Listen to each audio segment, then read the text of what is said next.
आज हम बात करेंगे उस जंग की जिसने तय किया कि अगले 200 साल तक भारत की किस्मत क्या होगी। आप सबने प्लासी की लड़ाई 1700 से 52 के बारे में सुना होगा, जहां रॉबर्ट क्लाइव ने नवाब सिराजुद्दौला को धोखे से हरा दिया। प्लासी के बाद मीर जाफर को नवाब बनाया गया, जो अंग्रेजों की कठपुतली था। पर जब वो भी अंग्रेजों के अत्याचार और पैसों की डिमांड पूरी नहीं कर पाया, तो कंपनी ने उसे हटाकर उसके दामाद मीर कासिम को नवाब बना दिया। अंग्रेजों को लगा कि मीर कासिम भी यस सर करता रहेगा। पर भाई, मीर कासिम बद्धा तेज निकला। उसने देखा कि ये ईस्ट इंडिया कंपनी वाले तो टैक्स दिए बिना ही सारा माल बेचकर मुनाफा कमा रहे हैं। ये तो खुल्लम खुल्ला लूट है। मीर कासिम ने कहा, बहुत हुआ, अब ये गुंडागर्दी नहीं चलेगी। उसने फॉरेन टैक्स फ्री ट्रेड पर रोक लगा दी और अपनी फौज को एकदम फिट करना शुरू कर दिया। बस यही बात कंपनी को हजम नहीं हुई। उन्होंने मीर कासिम को खदेड़ दिया। मीर कासिम भागा और पहुंचा अवध, जहां का नवाब था शुजा-उद-दौला, एक दमदार और ताकतवर राजा। मीर कासिम ने उसे समझाया, आज ये लोग बंगाल लूट रहे हैं, कल अवध की बारी आएगी।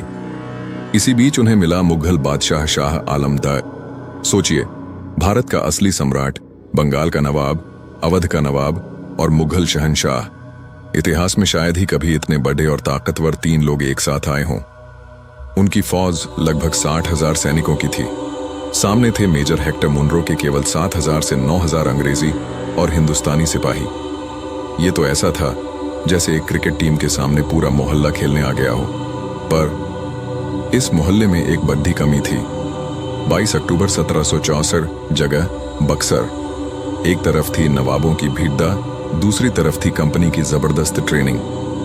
भारतीय सेना में बड्ढे बड्ढे हाथी थे, हजारों घुड़ सवार थे, पर उनमें तालमेल नहीं था। सबको अपनी अपनी पड्ढी थी। शुजा-उद-दौला को मीर कासिम पर भरोसा नहीं था और मुगल बादशाह तो बस नाम के लिए थे, एकता थी ही नहीं। दूसरी तरफ मेजर मुनरो की फौज छोटी थी, पर एकदम फौजी अनुशासन में थी।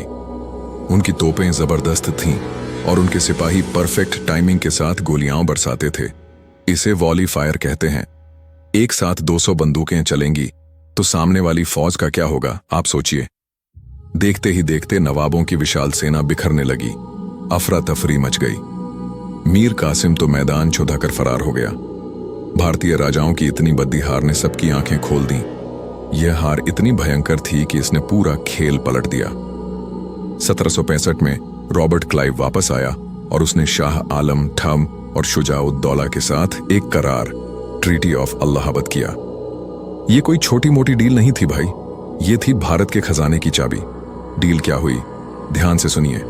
मुगल बादशाह शाह आलम डब्बा ने बंगाल, बिहार और उड़ीसा के दीवानी अधिकार यानी टैक्स वसूलने का कानूनी हक अंग्रेजी कंपनी को दे दिया।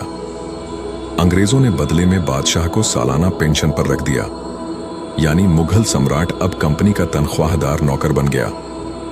अवध के नवाब को जबरदस्त जुर्माना भरना पड़ता था और अब वो भी अंग्रेजों के दबाव में आ गया। अब